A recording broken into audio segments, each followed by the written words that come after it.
Now, the biggest mistake we make is to think that the Islamic Republic of Iran is a country like any other, that their leaders think as we do, that they are subject to cost-benefit analysis. And by the way, this is what is driving the whole idea of sanctions. It's what's driving the whole idea of engagement, is that we can either offer them incentives so wonderful that they will stop doing the bad things that they're doing, or if they refuse to do that, that we can raise the price so high that they will stop doing what they are doing.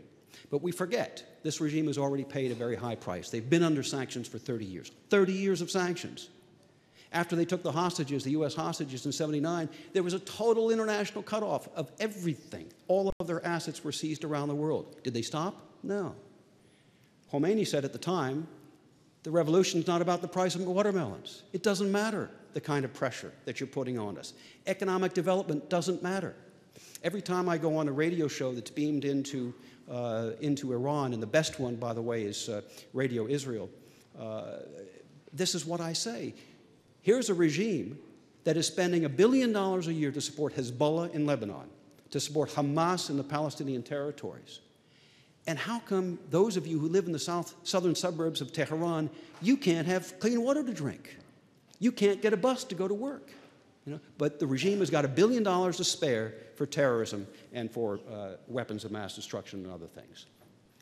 So I've been trying to drill in this conclusion since the Clinton administration. And as you can see, it's the regime stupid. It's a little bit inspired by Bill Clinton. It didn't work. We have failed, frankly, as advocates for the past 15 years to be able to convince people and make them understand that it is indeed the regime. We will not succeed with sanctions, but we must do sanctions.